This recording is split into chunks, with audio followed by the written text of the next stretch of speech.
During the opening credits to the collection of stories, we are presented with cartoonish depictions of dark folktales. Eventually, a storybook flips to a page that has the title of the first story written on it. This story begins with a young lady milking a goat. She walks in the woods with a sizable bag over her shoulder. Soon she spots another young lady near a water stream and decides to spy on her. While she does, she sees her do something disturbing, making the spy turn away. The one near the stream sees the girl who was watching her. The scene changes to show several women washing clothes in the water. The one who committed the disturbing act joins them. Among the group, she sees Kathy, our main character, and the girl who saw her do what she did. Kathy makes eye contact with the girl for a few uncomfortable seconds. She is Valerie, washing her bloody clothes. The period of this story is uncertain, though it looks like it is hundreds of years ago. As Kathy walks inside the woods, Valerie sits nearby, whistling to the former to join her. When Kathy does, the duo climbs rocks together. Valerie puts a crown of flowers on Kathy and discovers blood on her head. Being the more daring one, Valerie starts kissing her new friend. At this intimate moment, a woman angrily calls out to Kathy, causing the girl to run to her. She slaps Kathy on the face and tells her that what she was doing is a great sin. While they walk in the woods, the woman who is Kathy's mother claims that if she sins, the Trud is summoned. She tosses her daughter's crown of flowers away in disappointment. Soon they arrive at a small tree that has a Christian picture on it. Kathy gets on her knees to pray to it. Later, she prays at home in front of a crucifix. As she sleeps, she hears something that jolts her awake, but nothing comes of it. Come morning, Kathy finds blood on herself. She returns to the woods and is with Valerie again. Kathy shows her the bloody clothes, which makes the girl hug her. The next scene shows the daring girl swimming naked. She follows this by sitting near Kathy on the rock, where the girl puts her hand on Valerie's stomach. Kathy asks if she feels it already, and her friend answers that it's too early. Afterward, Valerie starts kissing her again. Yet this time, there is no one to stop them from the act escalating into greater intimacy. Coming back home, Kathy sees her goat has passed away. She ends up praying at the tree with the Christian picture. When she lies in bed, she hears something for the second time. This prompts her to grab a knife and walk to the door. She places a chair to barricade it. Suddenly, she falls on the bed, where she seems to be in great discomfort. After several seconds of it, the barricaded door gets opened by her mother. She asks Kathy what is wrong, and learns that something was crushing her daughter. She wants her mom to help her. However, the woman says Kathy's guilt lures the Trud. She demands to know what Kathy has done, but her daughter cannot answer this question. Before leaving, the mother claims that Kathy will bring misfortune to them all. As the girl lies in bed, someone appears behind her. We observe a monstrous woman with a grotesquely large hole in place of a mouth. She gets on top of Kathy, terrifying her out of her wits. Soon she wakes up in a panic. She lies scared with her knife in her hands and starts engaging in an indecent act. This seems to summon the monstrous woman, who could be the Trud that Kathy's mother was referring to. She shakes her head in unnatural ways. The next day near the water, Kathy's mom washes her clothes with several cuts on her. At home, her daughter looks at her bloody knife. The scene shifts to a window of a house, with someone throwing a rock at it. The person who comes to the window looks like Valerie. She observes that the person who threw the rock is Kathy. She gestures for Valerie to come to her. This concludes our first story. As the storybook flips to the second title, we enter another tale. This one starts with a pregnant girl washing a disabled elderly woman, while the latter lies on a couch. The girl notices a fancy pin on the woman's shirt, making her take it out to look at it more closely. Liking it, the girl pins it on to her shirt instead of returning it. She probably thinks it's of more use to her because she is young and able. What purpose would it serve to someone who needs to be supervised? After the girl puts on the pin, the woman she stole it from groans like something is wrong. Later, the girl starts feeling pain in her stomach until her water breaks. In an unknown amount of time, we see a crying baby is now in the room. The girl feeds the woman, and soon the latter starts mouthing something. The girl leans closer to try to understand her. Then the woman opens her eyes to reveal unnatural pupils, which scares the poor girl. To cope with this, she starts looking through a book, muttering verses to herself. Due to this being a Turkish story, it's uncertain what this book is to an English viewer. It could be religious. At night, she calls someone on the phone, and it is the first time we hear her speak. She asks the person when they will return, for she is afraid. Once she finishes washing the dishes, the girl turns around to notice that the woman is no longer lying on the couch. Startled, the girl enters the room to see where she could have gone to. Looking into the adjacent room, she sees the woman sitting near her baby. She doesn't seem so disabled anymore. She holds the fancy pin in her hand that the girl stole from her, while smiling like she knows a secret. At this moment, the girl fearfully looks at her shirt, discovering that the pin is not attached to it. The woman touches the baby with hands that are no longer resembling those of a human.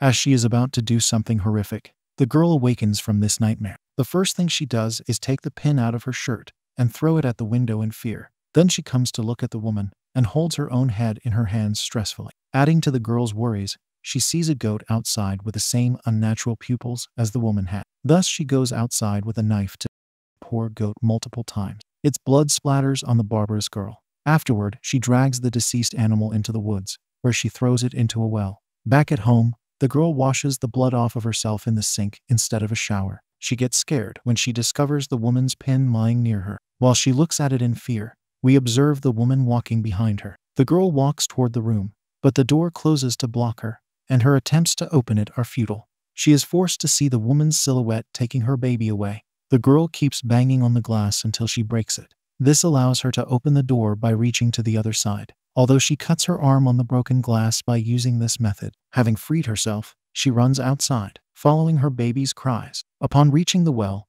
she hears the cries coming from within. Therefore, she climbs in to rescue her child. Unfortunately, after falling into the water, she finds no baby there. What she finds instead is a skull of a goat. Perhaps it's the skull of the animal she butchered. Seeing this causes the girl to scream in fear. Above the well, she observes the woman looking down at her and laughing crazily. She also sees another version of herself up there, holding the baby. The woman closes the well, leaving the screaming girl inside. If only she had not stolen that pin.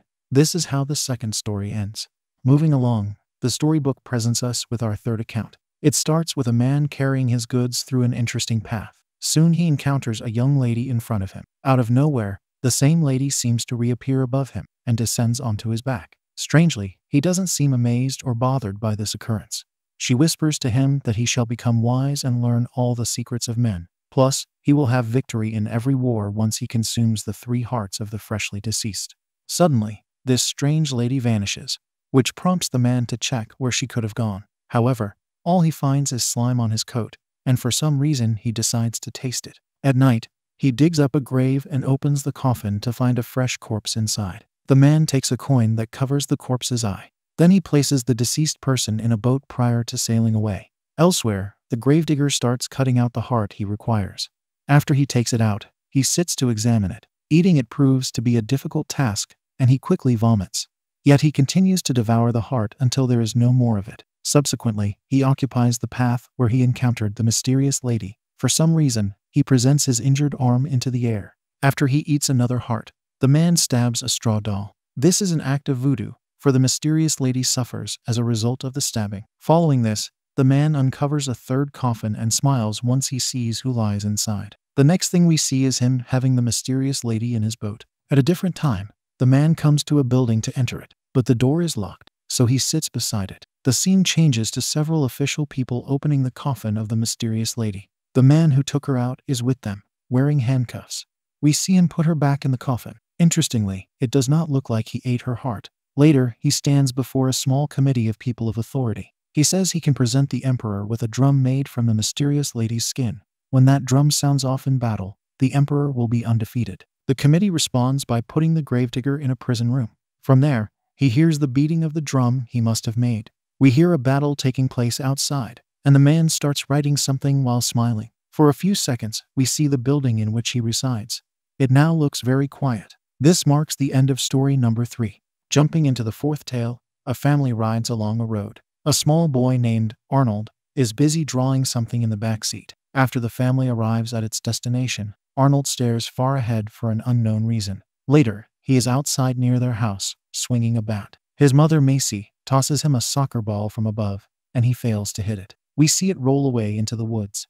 As Macy starts talking on the phone, Arnold goes searching for the ball unsupervised. Soon he sees an older boy holding it. Whoever he is, he knows Arnold's name. He introduces himself as William, while keeping his head hidden behind the leaves.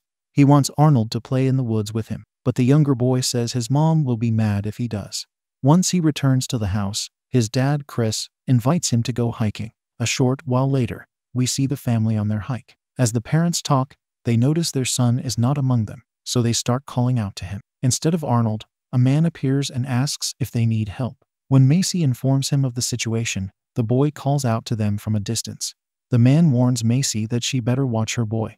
During dinner at the family's vacation house, Arnold shares the news with his parents that he made a friend. Macy seems somewhat troubled by this, asking her son where he met this friend. After the boy tells her where, his mom asks if he is imaginary. Arnold is not sure whether William is imaginary or not. Thus, he simply says he is. At night, Arnold is alone in his room and hears something. It makes him hide under his blanket in fear. William appears in his room to tell the boy to play with them. We see he has an unnaturally large head, which prompts Arnold to ask the obvious question, what is wrong with it? Nothing, is the answer he receives.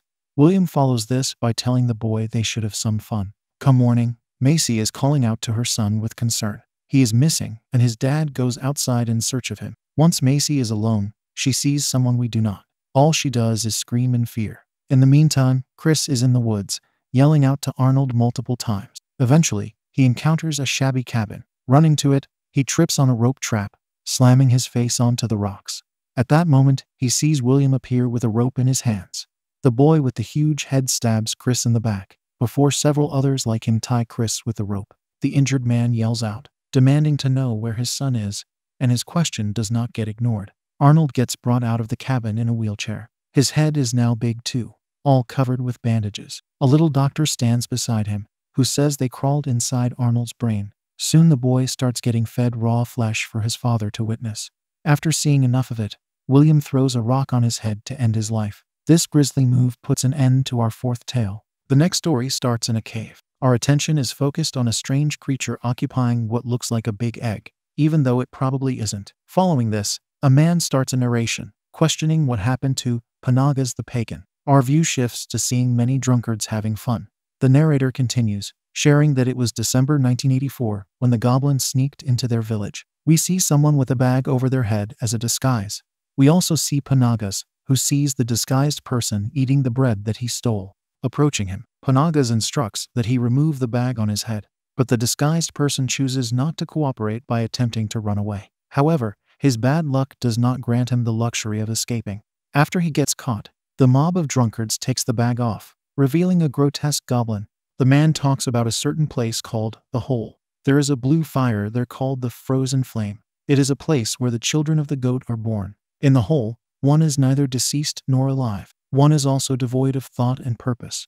The only purpose one has is to love the frozen flame. In the next scene, several vehicles drive somewhere. The goblin is now covered in fabric, and the mob carries him to the Hole. Once they place the creature on his feet, a boy undoes his cover. Due to this, the goblin's eyes shine a bluish-green color. He bites the boy's hand, instantly causing him to bleed. Subsequently, we observe a man arriving by boat. The narrator tells us he is Priest Zelotus. He goes by other names too, one of which is the Exorcist. He is coming to do bad things to the goblin. As he nears the creature, he starts performing his special rituals on him. The goblin fearfully yells out, asking what is wanted of him. Soon his arms start spilling a liquid, which the people drink. The liquid certainly does not look like the usual one found inside a living organism. The narrator informs us that the blood of a goblin drives people mad. It tastes like the frozen flame. Later, Panagas descends into an area that shows us a surreal substance that could be the frozen flame. It turns red and enters his mouth. Because of this, the man gains horns like those of a demon. The narrator says that Panagas was their leader, but now he follows the frozen flame and resides deep within the Hole. This concludes the tale. The next story starts with a narrator sharing how certain events took place in the summer of 1913 in West Bengal. He has no desire to talk about them, for he was infected by those horrific events. However, he cannot get them out of his head. He mentions a man named H.B. Gentry. He was an interesting individual who craved this disturbing paradise of exaggeration. The narrator was his assistant in those days. Gentry was an agent for the American Circus Corporation. Moving along, we observe several people walking through a jungle. This is the group that Gentry and his assistant Jim are a part of. Once they arrive near their destination, Jim narrates that Gentry had the strength to look at things others could not stomach. That is why he was sent to the place they have ventured to. Soon the group enters a ruined area where a strange black statue is located. It doesn't take long for the hired workers to feel uncomfortable with going further. The remaining trio meets a lady whom they follow. She tells the guide that the people they will find there are God's children. The guide asks her if his partners can buy them because they will pay good money. Yet the lady does not answer him. When they enter a darker area, they see a group of freakish people being kept there. They are remarkable to Gentry. Afterward, he finds a trapdoor, instructing Jim to open it, but the lady urges him not to. She says it houses a holy being, one that cannot be worshipped directly. Plus, no one can look at it since it's beyond what human vision can take. At a different time, the guide gives the lady a bag of money. It should be enough for 3 years. The freakish people now stand elsewhere, and the guide tells Jim they will be shipped to London next week. He also advises against them staying there. At night, we see Gentry inside a tent with Jim. Not only does Gentry intend to stay there, but he also tells Jim they will do something tonight. Holding an opposing mindset, Jim says the gods there are real, and he does not want to partake in this. Hearing such words prompts Gentry to say he won't pay Jim anything, so Jim narrates again, saying he hated Gentry. His quest for novel scenes and perverse spectacles could not be quenched. Jim has often wished the man to meet his demise. Later, we see Gentry opening the trapdoor he was forbidden to open. As he starts his descent, the freakish people close the door on him. The lady is also present, wearing a dumbfounded look. While Gentry keeps making cautious headway, Jim comes to the trapdoor. He opens it and instantly sees Gentry standing inside, presenting his eyes that are now in his hands. Terrified, Jim closes the trapdoor before backing away from it. His final narration is that he closed his eyes, only to open them in a hospital in Calcutta. He was laughing oddly, but unable to sing. The story ends on this note. The 7th story takes place in 1780 in the Bavarian mountains. A farmer named Xaver lives there with his sister Annie. We observe him engulfed in farm life. Soon enough, something unusual happens. He sees Annie lying on the floor and moving around oddly. The way he reacts to this event looks like it hasn't happened for the first time. He sees something moving inside her neck. The next day, she is still lying in the same place. Coming close to his sister, he sees a strange mouse nearby. It enters into her mouth. Once it does, her eyes turn red, and she regains consciousness. The first thing she tells Xaver is that she had a terrible dream. The moment she mentions their cow, the scene changes to her brother approaching the animal. He sees grotesque flesh on it, causing him to think something called the Druid bit the cow. We hear gunfire without seeing it. Later, the poor animal burns outside. Following this, Xaver comes to Annie, and she asks him what they will do if their last cow passes away. He assures her that they will find a solution. According to her, he will not survive another winter if that happens. When she advises him to go to the valley, he says he won't leave her. Weirdly, she tells him soon nothing will be left of the good Annie. She refers to herself in the third person. Ending this scene, she says there is just one way out. Later, as Xaver is milking a cow, his dog runs by, and he starts following it. He sees that it is chasing the odd mouse that entered Annie. Lucky for the little creature, it hides inside the floor to escape the dog. After that, Xaver finds his sister lying outside, so he simply sits inside the shed with his dog. The next day, he wakes up and searches outside for it. Coming back to the shed, he sees his animal friend lying there with grotesque flesh. Annie is there to ask if he took care of the cow, but he calls her a witch and demands that she leave him alone. Listening to Xaver, she walks away with a damaged foot. Her brother resorts to taking his dog's, his sadness evident in his eyes. After that, he approaches Annie, pointing a rifle at her while saying a prayer. She tells him to do what he intends to do. Once her mouth opens, he quickly kisses her. He does this to have the evil mouse enter into his mouth. Now that it's inside him rather than her, he assures Annie they will stay together. However, upon going outside, he gets shot down by Annie. This is how the story ends. Our final tale is a soundless one in the style of old films, where viewers occasionally learn what's happening by reading the text that appears on the screen. The first note informs us that a man named Tivadar toiled as a shoemaker for the Carpathian king and his daughter, Boglarka. It is revealed that Tivadar's older brother, Botond, resented his lower rank in the shoe workshop. Since his brother was granted the privilege of working closely with Princess Boglarka's feet, Botond was frustrated. We see Tivadar with her, glad to be putting the shoes he made on the princess. As he does it, his brother is watching him through a hole in the wall. Soon Tivadar starts dancing in front of the princess, which causes her to laugh. Seeing this positive interaction, Botond grows angry. Back in the workshop, he expresses his anger by breaking things. The following day, Tivadar seeks an audience with the king and tells him that he adores his enchanting daughter. Responding to the carpenter's desire, the king instructs him to go to a faraway forest.